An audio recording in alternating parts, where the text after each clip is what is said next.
ಈ ಸಾಯಂಕಾಲದ ಸಮಯದಲ್ಲಿ ನಿನ್ನ ನಾಮವನ್ನು ಮಹಿಮೆ ಪಡಿಸ್ತೇವೆ. ಕರ್ತನೆ, ಈ ರೀತಿಯಲ್ಲಿ ಸೇರಿ ಬಂದು ನಿನ್ನ ವಾಕ್ಯವನ್ನು ಕಲಿಯಲು ನೀನು ನಮಗೆ ಕೊಟ್ಟಂಥ ಕೃಪೆಗಾಗಿ ಸ್ತೋತ್ರ. ಅನೇಕ ಸಾರಿ ನಿನ್ನ ವಾಕ್ಯದ ಮೂಲಕ ನಮ್ಮೊಟ್ಟಿಗೆ ಮಾತನಾಡಿದಿ ಕರ್ತನೆ. ಅನೇಕ ಸಾರಿ ನಾವು ನಿನ್ನ ವಾಕ್ಯವನ್ನು ಕೇಳಿ ನಮ್ಮ ಜೀವಿತವನ್ನು ಬದಲಾಯಿಸಿಕೊಂಡಿದ್ದೇವೆ, ಸರಿಪಡಿಸಿಕೊಂಡಿದ್ದೇವೆ. ಪವಿತ್ರಾತ್ಮದೇವ, ಇನ್ನೊಂದು ಸಾರಿ ಯೇಸು ಕ್ರಿಸ್ತನ ವಾಕ್ಯವನ್ನು ನಾವು ಕೇಳುತ್ತಿರಬೇಕಾದ್ರೆ ನಮಗೆ ಸಹಾಯ ಮಾಡು. ವಾಕ್ಯದ ಪ್ರಕಟಣೆಯನ್ನು ಕೊಡು. ಕೇಳುವ ಕಿವಿಗಳನ್ನು, ಗ್ರಹಿಸುವ ಮನಸ್ಸನ್ನು ನಮಗೆ ದಯಪಾಲಿಸು ಕರ್ತನೆ. ವಾಕ್ಯಕ್ಕೆ ಅಡಚಣೆ ಮಾಡುವ ಎಲ್ಲ ಅಂಧಕಾರದ ಶಕ್ತಿಗಳನ್ನು ನಾವು ಮುರಿದು ಲಯಪಡಿಸುವವರಾಗಿದ್ದೇವೆ. ದೇವ, ನಿನ್ನ ವಾಕ್ಯ ವಿವರಣೆಯಿಂದ ಯುಕ್ತಿಹೀನರಿಗೆ ಜ್ಞಾನೋದಯವಾಗ್ತದೆ ಎಂಬುದಾಗಿ ನಿನ್ನ ವಾಕ್ಯ ಹೇಳುತ್ತದೆ. ಆ ಕಾರಣ ಕರ್ತನೆ, ನಿನ್ನ ವಾಕ್ಯದ ಬೆಳಕು ನಮ್ಮ ಮೇಲೆ ಪ್ರಕಾಶಿಸಲಿ, ನಿನ್ನ ವಾಕ್ಯದ ಕಿರಣಗಳು ನಮ್ಮ ಮೇಲೆ ಉದಯಿಸಲಿ ಕರ್ತನೆ. ನಿನ್ನ ವಾಕ್ಯವನ್ನು ಕಲಿತು ನಿನ್ನ ಚಿತ್ತವನ್ನು ಅರಿತು ನಿನ್ನ ಮಾರ್ಗದಲ್ಲಿ ನಡೆಯುವ ಕೃಪೆಯನ್ನು ದಯಪಾಲಿಸು.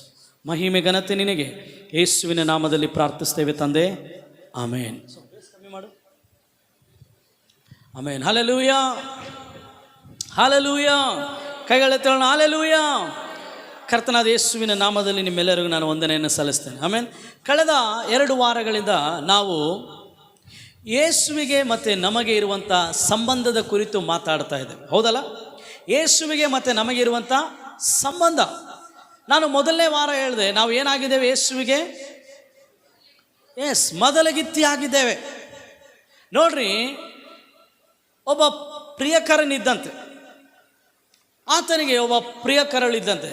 ನೀವು ಲೌಕಿಕವಾಗಿ ತಗೋಬೇಡ್ರಿ, ನಿಮಗೆ ಅರ್ಥ ಆಗ್ಬೇಕಂತೇಳಿ ಹೇಳ್ತೀನಿ, ಓಕೆನಾ? ಈ ಒಂದು ಪ್ರಿಯಕರಳು ಏನು ಮಾಡಿದಂತೆ, ಆತನ ಪ್ರಿಯಕರನಿಗೆ ಒಂದು ಪತ್ರವನ್ನು ಬರೆದಂತೆ. ಪತ್ರವನ್ನು ಬರೆದಾಗ ಆ ಪ್ರಿಯಕರ ಅಂದ್ಕೊಂಡಂತೆ, ಅಯ್ಯೋ ಏನೋ ಬಿಡು, ಮತ್ತೆ ಇದು ಕೂಡ ಒಂದು ಪತ್ರನೇ, ಏನೋ ಬೇಕಂತ ಬರೆದಿರ್ತಾಳೆ, ಎಲ್ಲಿಗೋ ಬಾ ಅಂತ ಬರೆದಿರ್ತಾಳೆ ಅಂಥೇಳಿ ಆ ಪ್ರಿಯಕರ ಏನು ಮಾಡಿದಂತೆ, ಆ ಒಂದು ಪತ್ರವನ್ನು ಆಲಸ್ಯ ಮಾಡಿಬಿಟ್ಟಂತೆ. ಅವನು ಅದರ ಕುರಿತು ಜಾಗ್ರತೆ ವಹಿಸಲಿಲ್ಲಂತೆ, ಅದನ್ನು ತೆರೆದು ಓದಲಿಲ್ಲ ಅಂತೆ. ಒಂದು ದಿನ ಆಶ್ಚರ್ಯಕರವಾದ ಸಂಗತಿ ಈ ಪ್ರಿಯಕರನಿಗೆ ಎದುರಾಯಿತು. ಏನಂದರೆ, ಆತನ ಪ್ರಿಯಳು ಇನ್ನೊಬ್ಬನ ಜೊತೆಗೆ ವಿವಾಹವಾಗಿ ತನ್ನೆದುರಿಗೆ ಕಾಣಿಸಿದಳಂತೆ. ಅವಾಗ ಈ ಪ್ರಿಯಕರನ ಹೇಳಿದಂತೆ, ಯಾಕೆ ನೀನು ನನ್ನನ್ನು ಮೋಸ ಮಾಡಿದೆ, ಯಾಕೆ ನೀನು ನನ್ನನ್ನು ನಂಬಿಸಿ ಮೋಸ ಮಾಡಿದೆ ಅಂತ ಹೇಳಿದಾಗ ಪ್ರಿಯಳು ಹೇಳಿದಂತೆ, ಇಲ್ಲ, ನಾನು ನಿನಗೆ ನನ್ನ ಪರಿಸ್ಥಿತಿಯನ್ನು, ನನ್ನ ಅನಿಸಿಕೆಯನ್ನು ನಾನು ಆ ಪತ್ರದಲ್ಲಿ ಹಂಚಿಕೊಂಡೆ. ಆದರೆ ಹಂಚಿಕೊಂಡಂಥ ಆ ಪತ್ರಕ್ಕೆ ಯಾವುದೇ ರಿಪ್ಲೈ, ಪ್ರತಿಕ್ರಿಯೆ ಬರಲಿಲ್ಲ. ಆ ಕಾರಣ ನಮ್ಮ ಕುಟುಂಬದವರು ತೋರಿಸಿದಂಥ ಹುಡುಗನನ್ನು ನಾನೇನಾದೆ, ಮದುವೆ ಆದೆ ಅಂತ ಹೇಳಿದಂತೆ. ಪ್ರಿಯರೇ, ಯೇಸು ನಮ್ಮ ಮೊದಲಿಂಗನು. ಆ ಮೊದಲಿಂಗನಾದ ಯೇಸುವಿಗೆ ನಾವೇನಾಗಿದ್ದೇವೆ? ಮೊದಲಿಗಿತ್ತಿ ಆಗಿದ್ದೇವೆ.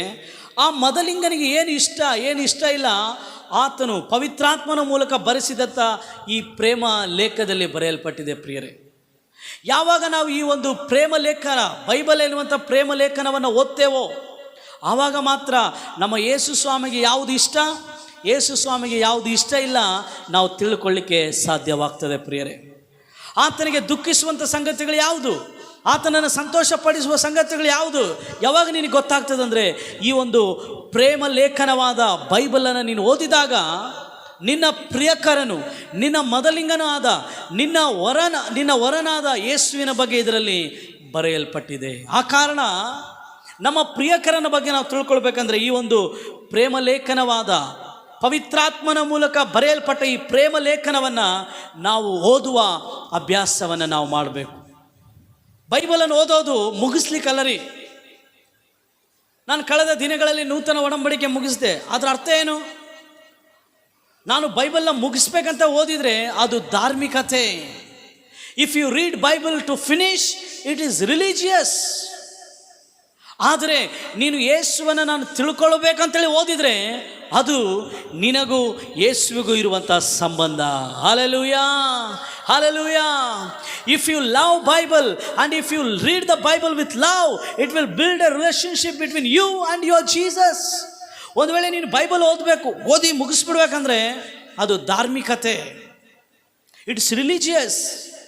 ಆದರೆ ನಾನು ಯೇಸುವನ್ನು ತಿಳ್ಕೊಳ್ಬೇಕು, ನಾನು ಯೇಸುವನ್ನು ತಿಳಿಬೇಕಂತೇಳಿ ಓದಿದಾಗ ಅದು 3 ಗಂಟೆ ಆಗಲಿ 4 ಗಂಟೆ ಆಗಲಿ ಟೈಮ್ ಹೋಗೋದು ನಮಗೆ ಗೊತ್ತಾಗೋದಿಲ್ಲ, ಬೇಸರಿಕೆ ನಮಗೆ ಬರೋದಿಲ್ಲ, ನಾವು ವಾಕ್ಯ ಓದೋದ್ರಲ್ಲಿ ಆಲಸ್ಯಗಾರರಾಗೋದಿಲ್ಲ. ಯಾಕೆ? I want to know my bridegroom. ನನ್ನ ನನ್ನ ಪ್ರಿಯಕರನ ನಾನು ತಿಳಿಯಬೇಕೆನ್ನುವಂಥ ತಪನ ಆಸೆ ಬರ್ತದ್ರಿ. ಅದು ರಾತ್ರಿ ಆಗಲಿ, ಬೆಳಗ್ಗೆ ಮುಂಜಾನೆ ಆಗಲಿ, ಮಧ್ಯಾಹ್ನ ಆಗಲಿ, ಸಾಯಂಕಾಲ ಆಗಲಿ, ನಾನು ಬ್ಯುಸಿ ಇರಲಿ, ನಾನು ವಿರಾಮವಾಗಿರಲಿ, ಒಂದು ವೇಳೆ ನನ್ನ ಪ್ರಿಯಕರನ ಸಂಗಡ, ನನ್ನ ಮೊದಲಿಂಗನ ಸಂಗಡ ನನಗೆ ಸಂಬಂಧ ಇದ್ದರೆ ಈ ವಾಕ್ಯವನ್ನು ನಾನು ಓದ್ತೇನೆ, ಈ ವಾಕ್ಯವನ್ನು ನಾನು ಸಾರ್ತೇನೆ, ಈ ವಾಕ್ಯವನ್ನು ಕೇಳ್ತೇನೆ, ಈ ವಾಕ್ಯದ ಪ್ರಕಾರ ನಾನು ನಡೆಯುವವನಾಗಿದ್ದೇನೆ. Hallelujah, hallelujah. ಬೈಬಲನ್ನು ಮುಗಿಸ್ಲಿಕ್ಕೆ ಓದಬೇಡ್ರಿ, ಯೇಸುವನ್ನು ಅರಿಯಲಿಕ್ಕೆ, to know Jesus, read Bible. ಹಲ್ಲೆಲೂಯಾ. ಆದ ಕಾರಣ ನಮ್ಮ ಮೊದಲಿಂಗನನ್ನು ನಾವು ತಿಳಿಬೇಕ್ರಿ. ಎರಡನೇ, ನಾನು ಹೇಳಿದೆ, ಯೇಸುವಿಗೆ ನಾವೇನಾಗಿದ್ದೇವೆ? ಏನಾಗಿದ್ದೇವೆ? ಹಾಂ, ಮೊದಲಿಗಿತ್ತಿ. ಓಕೆ, ಅದು ಮೊದಲನೇದು. ಹೋದ ವಾರ ಏನು ಹೇಳಿದೆ? ಏನು ಬರೇ ಮೊದಲಿಗಿತ್ತಿನೇ ಇಟ್ಕೊಂಬಿಟ್ರಿ ಗಟ್ಟಿಗೆ. ಹಾಂ, ದೇವರು ನಮ್ಮ ಯಜಮಾನ, ನಾವೇನಾಗಿದ್ದೇವೆ? ಆತನ ಆಳುಗಳು, ದಾಸರಾಗಿದ್ದೇವೆ. ಹೌದಲ್ಲ? ದಾಸರು ನಂಬಿಗಸ್ತರಾಗಿರಬೇಕು. ಹೌದಲ್ಲ? ನಾವು ಯಾವುದಕ್ಕೆ ದಾಸರಲ್ಲ? 3 ವಿಷಯ ಹೇಳಿದೆ. ಒಂದು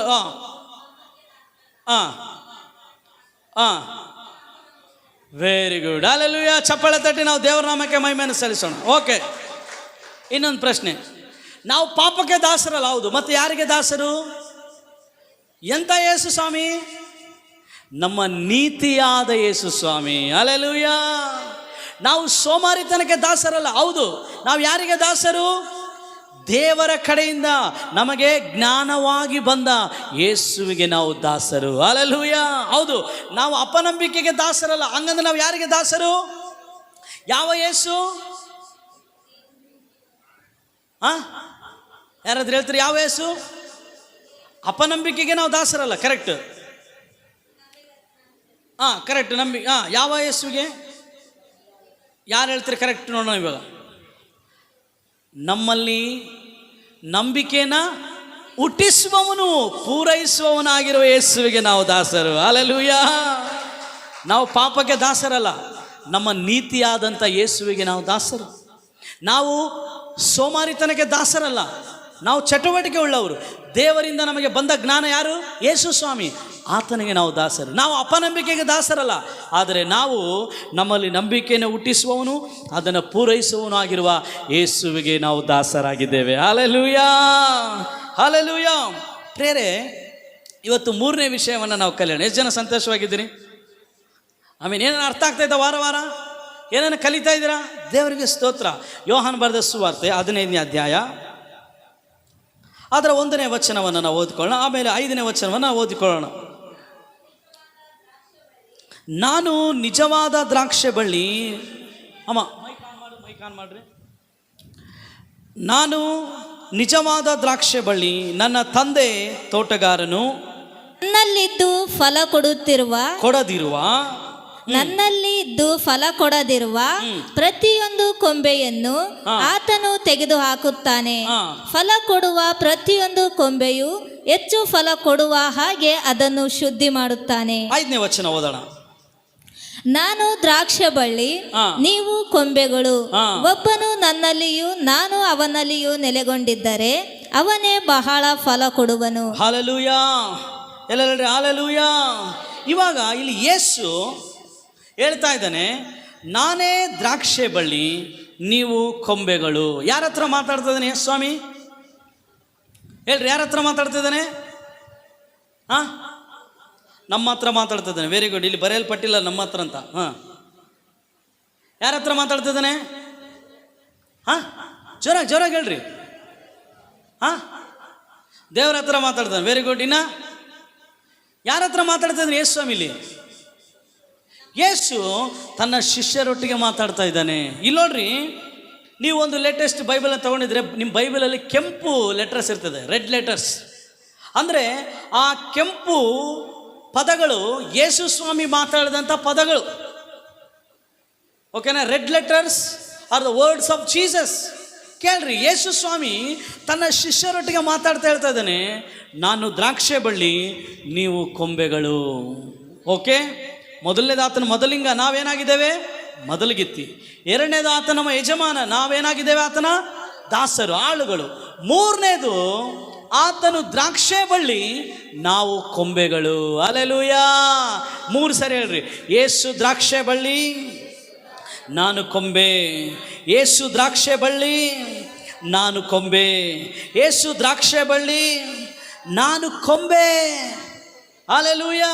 ಪ್ರಿಯರೇ, ನಾನು ದ್ರಾಕ್ಷೆ ಬಳ್ಳಿ, ನೀವು ಕೊಂಬೆಗಳು ಅಂತ ದೇವರು ಹೇಳ್ತಾ ಇದ್ದಾನೆ. ಪ್ರಿಯರೇ, ಈ ಒಂದು ಕೊಂಬೆಗೆ ಇರಬೇಕಾದಂಥ ಗುಣ ಏನು ಗೊತ್ತಾ ರೀ?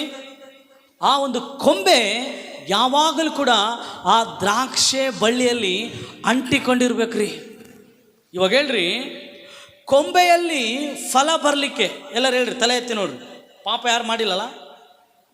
ಒಬ್ಬ ಸ್ತ್ರೀ ಪಾಪ ಮಾಡಿದ್ರಂತೆ ಬೈಬಲಾಗ. ಆಕೆ ತಲೆ ಬೊಗ್ಸಿ ಇದ್ಲಂತ. ನೀವು ಯಾರ ಪಾಪ ಮಾಡ್ರ? ಎಲ್ಲ ನನ್ನ ನೋಡ್ರಿ. ನಿಮ್ಮನ್ನ ಯೇಸು ಸ್ವಾಮಿ ಕ್ಷಮಿಸ್ಬಿಟ್ಟ, ನಾನು ಕ್ಷಮಿಸ್ತೀನಿ. ಎಲ್ಲ ನನ್ನ ನೋಡ್ರಿ. ಎಲ್ಲ ಯಾರು ಬಗ್ಗಿಸ್ಬೇಡ್ರಿ ತಲೆ. ಏನು ಹೇಳ್ತಿದ್ದೆ ನಾನು?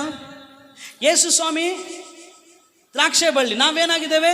ಕೊಂಬೆ. ಇವಾಗ ಹೇಳ್ರಿ, ಈ ಕೊಂಬೆಯಲ್ಲಿ ಹಣ್ಣು ಬಿಡಬೇಕಂದ್ರೆ ಕೊಂಬೆ ಕಾರಣನ ಬೇರು ಕಾರಣನ? ಹಾಂ ಹೇಳ್ರಿ. Root is the cause for the fruit. ಈ ಒಂದು ಬೇರು ಇದ್ದಾಗೆ ಕೊಂಬೆಯಲ್ಲಿ ಏನು ಬರ್ತದೆ ರೀ? ಫಲ ಬರ್ತದೆ. ಇವಾಗ ಹೇಳ್ರಿ, ಒಂದು ವೇಳೆ ಬೇರು ಇಲ್ಲ ಮರವನ್ನು ಕಡಿದ್ರೆ ನಷ್ಟ ಆಗ್ತದ? ಕೊಂಬೆಯನ್ನು ಕಡಿದ್ರೆ ನಷ್ಟ ಆಗ್ತದ? ಒಂದು ವೇಳೆ ಕೊಂಬೆನ ಕಡಿದ್ರೆ ಏನಾಗ್ತದೆ? ಮತ್ತೆ ಕೊಂಬೆ ಚಿಗುರ್ತದೆ. ಹಲ್ಲೆಲೂಯಾ. ಪ್ರಿಯರ ಕೇಳ್ರಿ, ಕೊಂಬೆ, ನಾವೆಲ್ಲರೂ ಕೂಡ ಯೇಸುವಿನ ಕೊಂಬೆ ಆಗಿದ್ದೇವೆ. ನೋಡ್ರಿ, ಕೊಂಬೆಗಳಾದ ನಮಗೆ ಇರಬೇಕಾದಂಥ ಭಾಳ ಪ್ರಾಮುಖ್ಯವಾದ ಗುಣ ಏನು ಗೊತ್ತಾ? ನಾವು ನಮ್ಮ ದ್ರಾಕ್ಷೆ ಬಳ್ಳಿಯಾದ ಯೇಸುವಿಗೆ ಅಂಟಿಕೊಂಡಿರಬೇಕು. ಏನಾಗಿರ್ಬೇಕ್ರಿ? ಅಂಟಿ ಅಂದರೆ ಅರ್ಥ ನೆಲೆಗೊಂಡಿರಬೇಕು. ಆತನ ಹತ್ರ ನಮಗೆ ಕನೆಕ್ಷನ್ ಇರಬೇಕು. ಇಲ್ಲಾಂದರೆ ನಾವು ಒಣಗೋಗ್ಬಿಡ್ತೀವಿ. ಕೀರ್ತನೆಗಳು 80ನೇ ಅಧ್ಯಾಯ ಅದರ 8ನೇ ವಚನ ಏನು ಹೇಳ್ತದೆ ಓದೋಣ. ಸಾಮ್ಸ್ 80 ವರ್ಸ್ 8 ಓದ್ರಿ ಎಲ್ಲರೂ ಬೈಬಲ್ ಇರೋರು. ಕೀರ್ತನೆಗಳು 80 8ನೇ ವಚನ. ನೀನು ಐಗುಪ್ತ ದೇಶದಿಂದ ಒಂದು ದ್ರಾಕ್ಷಲತೆಯನ್ನು ತಂದು ಜನಾಂಗಗಳನ್ನು ಹೊರಗೆ ಹಾಕಿ ಅದನ್ನು ನೆಟ್ಟಿ. ನೀನು ಐಗುಪ್ತ ದೇಶದಿಂದ ಒಂದು ದ್ರಾಕ್ಷಾಲತೆಯನ್ನು ತಂದು ಜನಾಂಗಗಳನ್ನು ಹೊರಗೆ ಹಾಕಿ ಅದನ್ನು ನೆಟ್ಟೆ. ಕೇಳ್ರಿ, ಇಲ್ಲಿ ದ್ರಾಕ್ಷಾಲತೆ ಯಾರಿಗೆ ದೇವರು ಹೋಲಿಸ್ತಾ ಇದ್ದಾನಂದರೆ ಆತನು ಇಸ್ರಾಯೇಲ್ ಜನರಿಗೆ ಹೋಲಿಸ್ತಾ ಇದ್ದಾನೆ. ಪ್ರಿಯರೇ ಕೇಳ್ರಿ, ಏನು ಹೋಲಿಸ್ತಾ ಇದೆ? ಯಾರಿಗೆ ಹೋಲಿಸ್ತಾ ಇದ್ದಾನೆ? ಇಸ್ರಾಯೇಲ್ ಜನರಿಗೆ. ಬೇಗ 3 ಬರ್ರಿ, ಯಾರಾದ್ರು ಬೇಗ ಬರ್ರಿ.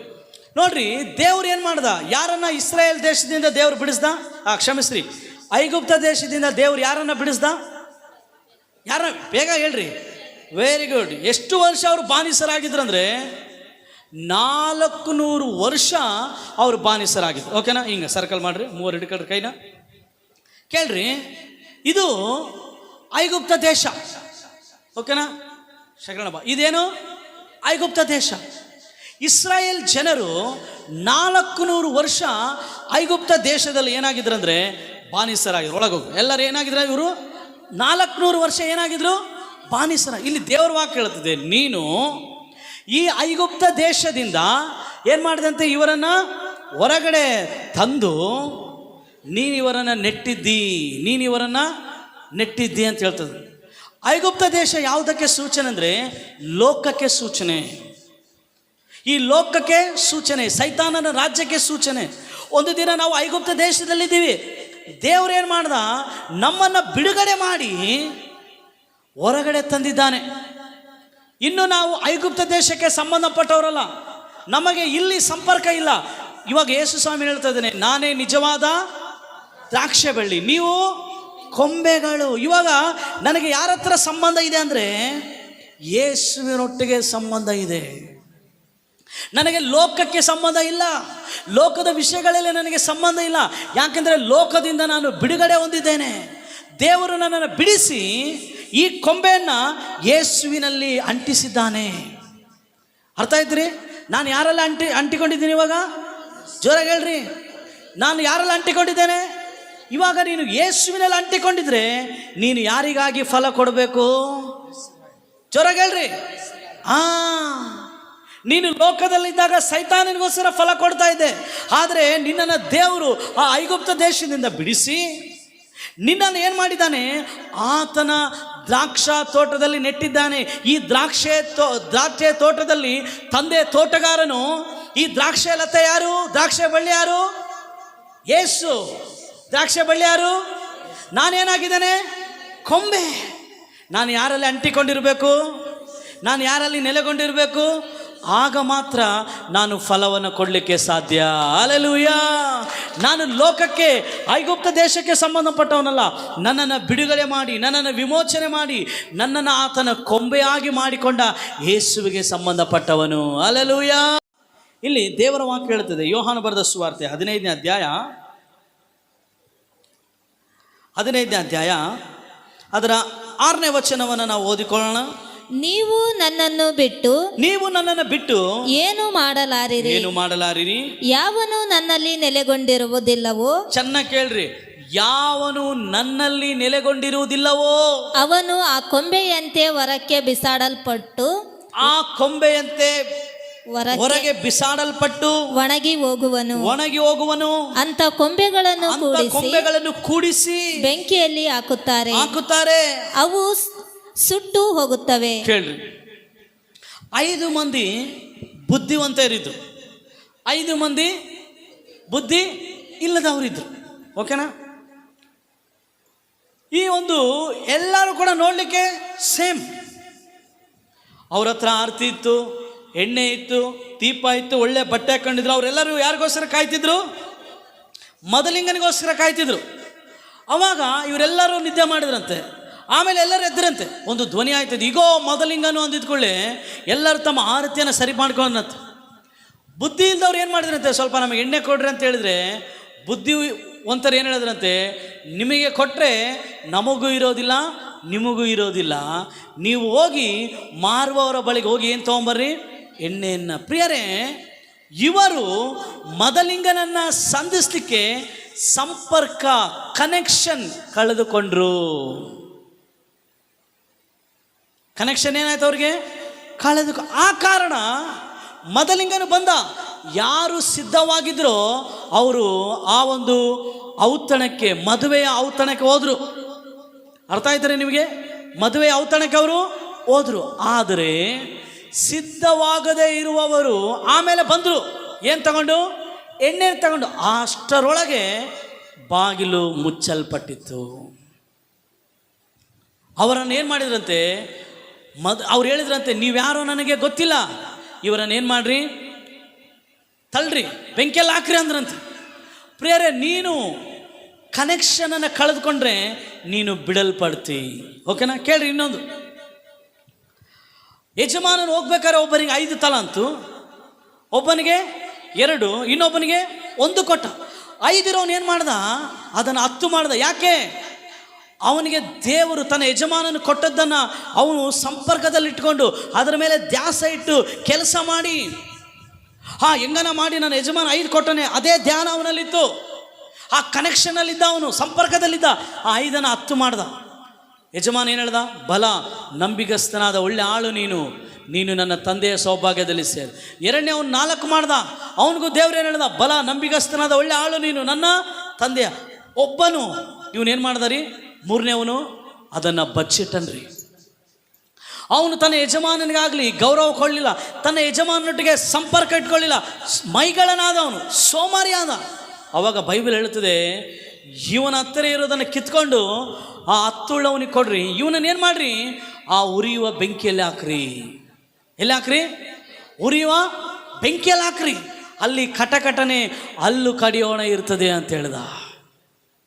ಯಾವನು ಫಲ ಕೊಡಲಿಲ್ವೋ, ಯಾವನು ದೇವರೊಟ್ಟಿಗೆ ಸಂಪರ್ಕದಲ್ಲಿ ಇರಲಿಲ್ಲವೋ ಅವನನ್ನು ದೇವರೇನು ಮಾಡ್ದ ಗೊತ್ತರಿ?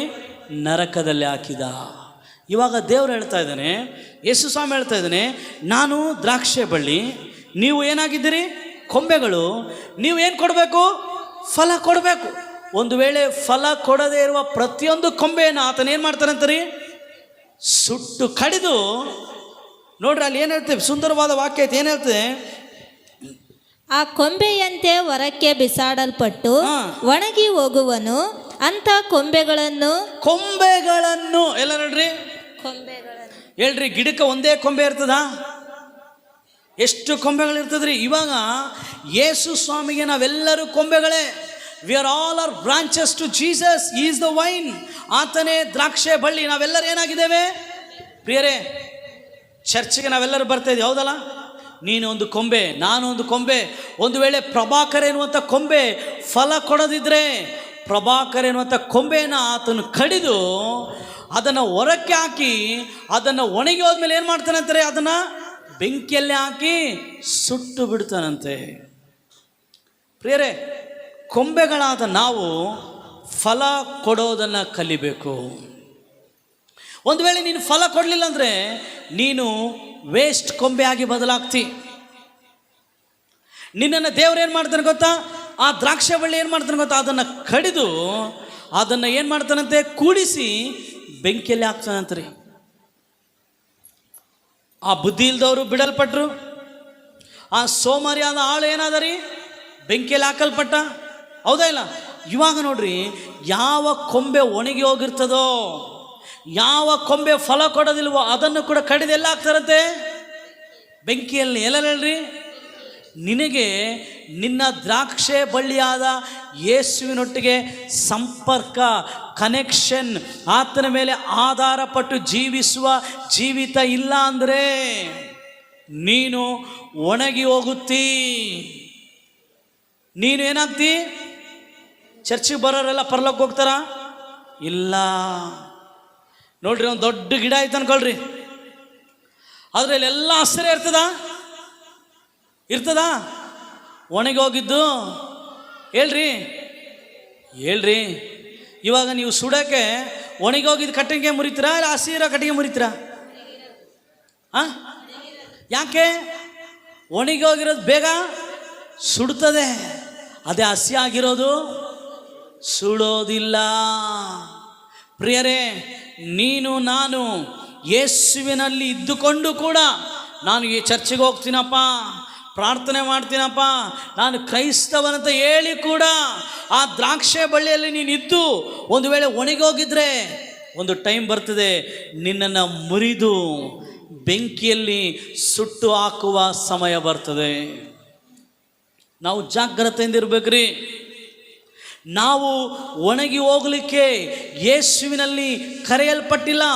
ದೇವರು ನಮ್ಮನ್ನು ಐಗುಪ್ತ ದೇಶದಿಂದ, ಅಂದರೆ ಈ ಲೋಕದಿಂದ ಬಿಡಿಸಿ ಆತನ ಮಗನಲ್ಲಿ ಸೇರಿಸಿರುವುದು ನಾವು ಒಣಗಿ ಹೋದ ಜೀವಿತವನ್ನು ಜೀವಿಸಲಿಕ್ಕೆ ಅಲ್ಲ, ನಾವು ಫಲಭರಿತವಾದ ಜೀವಿತವನ್ನು ಜೀವಿಸಲಿಕ್ಕೆ. Hallelujah, hallelujah. ಅದಕ್ಕೆ ಒಂದು ಹಾಡಾಡ್ತೀವಿ, ಜೀವನದಿ ನೀನ ಹೃದಯములో ಪ್ರವಹಿಂಪ చేయుమయ. ಪ್ರಿಯರೇ, ನಾವು ಸಂಪರ್ಕವನ್ನು ಕಳೆದುಕೊಂಡ್ರೆ ನಾವೇನಾಗ್ತೀವಿ ಗೊತ್ತರಿ? ಒಣಗಿ ಹೋಗ್ತೀವಿ. ನಾನು ನೀನು ಫಲ ಕೊಡುವ ಕೊಂಬೆಗಳು, ಒಂದೊಂದು ಕೊಂಬೆಯಲ್ಲಿದ್ದೀವಿ ರೀ. ನಾವೆಲ್ಲರೂ ಕೂಡ ಯೇಸುವಿನ ಕೊಂಬೆಗಳು. ಈ ಪ್ರತಿ ಕೊಂಬೆಗಳು ಫಲ ಕೊಡುವ ಕೊಂಬೆಗಳಾಗಿರಬೇಕು, ಆತ್ಮಿಕವಾದ ಫಲ ಕೊಡುವ ಕೊಂಬೆಗಳಾಗಿರಬೇಕು. ಯಾಕೆ?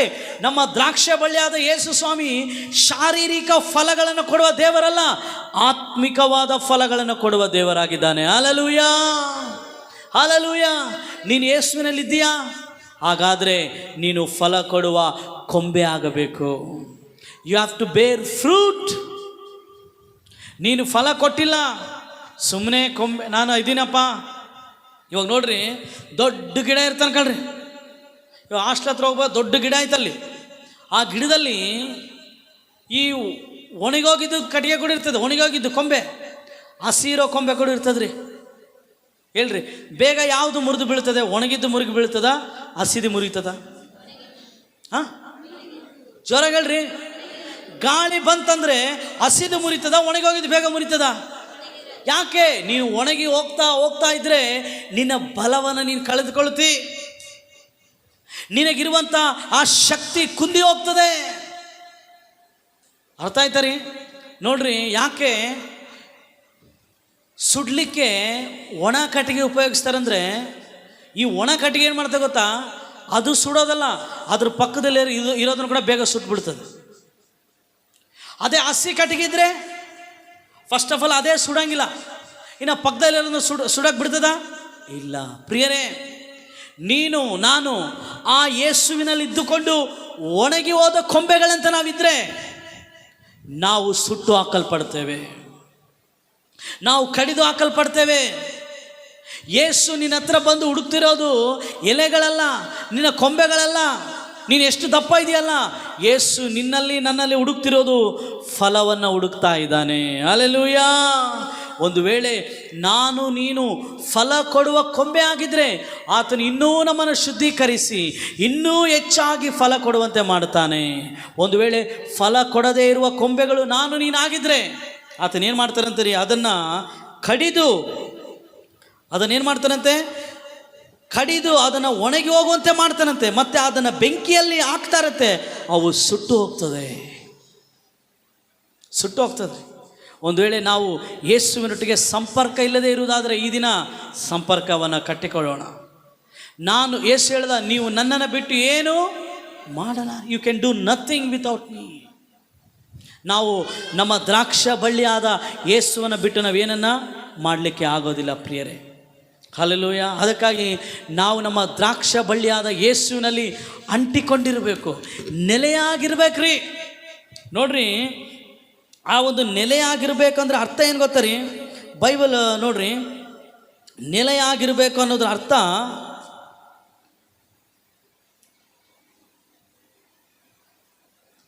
ನಾವು ಯೇಸುವಿನ ಜೊತೆಗೆ ಒಂದಾಗಬೇಕ್ರಿ, ಒಂದಾಗಬೇಕು. ಆಮೇಲೆ ನಾವು ಆತನ ಶಕ್ತಿಯ ಮೇಲೆ ಆಧಾರಗೊಂಡಿರ್ಬೇಕು. ಆಮೇಲೆ ಸಾಮೂಹಿಕವಾಗಿ ಕೂಡ ನಾವು ಆತನ ಸಂಪರ್ಕದಲ್ಲಿರ್ಬೇಕ್ರಿ. ಏನಾಗಿರ್ಬೇಕು? ಸಂಪರ್ಕದಲ್ಲಿರ್ಬೇಕು. ಪ್ರಿಯರೇ, ನಾವು ಆತನ ಮೇಲೆ ಆಧಾರಪಟ್ಟು ಜೀವಿಸ್ಬೇಕು. ನಾವು ಆತನ ಶಕ್ತಿಯ ಮೇಲೆ ಆಧಾರಪಟ್ಟು ಜೀವಿಸ್ಬೇಕು. ದೇವರುಗಳು, ದೇವರೇ ನನ್ನಲ್ಲಿ ಫಲ ಕೊಡಲಿಕ್ಕೆ ಬಲ ಇಲ್ಲಪ್ಪ, ನೀನು ನನಗೆ ಬಲ ಕೊಡು. ಪರಿಶುದ್ಧವಾದ ಜೀವಿತ ಜೀವಿಸಲಿಕ್ಕೆ ನನ್ನ ಹತ್ರ ಬಲ ಇಲ್ಲಪ್ಪ, ನೀನು ನನಗೇನು ಕೊಡು? ಬಲ ಕೊಡು. ನೋಡ್ರಿ, ಈ ಒಂದು ಬೇರುಗಳಿಂದನೇ ಆ ಒಂದು ಕೊಂಬೆಗಳಿಗೆ ಏನು ಹೋಗ್ತದ್ರಿ? ಲವಣಾಂಶಗಳು ಹೋಗ್ತದೆ. ಅರ್ಥ ಆಯ್ತಾ? ಇಲ್ಲ ಅಂದರೆ ಆ ಕೊಂಬೆ ಜೀವಿಸಲಿಕ್ಕೆ ಸಾಧ್ಯವೇ. ಒಂದು ವೇಳೆ ಅನ್ಕೊಳ್ರಿ, ಬೇರುಗಳು ಕಡಿಯಲ್ಪಟ್ಟು ಅನ್ಕೊಳ್ರಿ, ಕಾಲಕ್ರಮೇಣ ಆ ಮರದಲ್ಲಿರುವಂಥ ಕೊಂಬೆಗಳು ಕೂಡ ಏನಾಗ್ತದೆ ಗೊತ್ತಾ? ಒಣಗಿ ಹೋಗ್ಬಿಡ್ತದೆ. ಇವಾಗ ನಮ್ಮ ಯೇಸು ಆತನು ಕಡಿಯಲ್ಪಟ್ಟಿಲ್ಲ, ಆತನು ಫಲ ಕೊಡುವಂತೆ ನಮ್ಮನ್ನು ಮಾಡುವ ದೇವರು. ಆತನಲ್ಲಿ ನೀನು ನೆಲೆಗೊಂಡಿದ್ರೆ, ನಾನು ನೆಲೆಗೊಂಡಿದ್ರೆ ನಾವು ಫಲ ಕೊಡುವವರಾಗಿದ್ದೇವೆ. ಹಲ್ಲೆಲೂಯಾ. ನಾವು ಫಲ ಕೊಡಲಿಕ್ಕೆ ಯೇಸು ನಮ್ಮನ್ನು ಕರೆದಿದ್ದಾನೆ. ಯಾವ ಫಲ? ಆತ್ಮಿಕವಾದ ಫಲ. ಒಬ್ಬ ವ್ಯಕ್ತಿ ಆತ್ಮಿಕವಾಗಿದ್ದಾನಂತ ಹೆಂಗೆ ಗೊತ್ತಾಗ್ತದೆ ಹೇಳ್ರಿ? ಹೆಂಗೆ ಗೊತ್ತಾಗ್ತದೆ? ಮಾತಾಡಿದ್ರೆ ಗೊತ್ತಾಗ್ಬಿಡುತ್ತೆ. ಯಾಕೆ ಹೇಳ್ರಿ? ನಮ್ಮ ಫಲ ಎಲ್ಲೈತೆ ಹೇಳ್ರಿ? ಎಲ್ಲಿ? ಮಾತಿನಲ್ಲಿ ಐತ್ರಿ ನಮ್ಮ ಫಲ. ಜ್ಞಾನೋಕ್ತಿ 18:20 ಹೋದ್ರೆ ಏನು ಹೇಳ್ತದೆ? ಜ್ಞಾನೋಕ್ತಿ 18:20.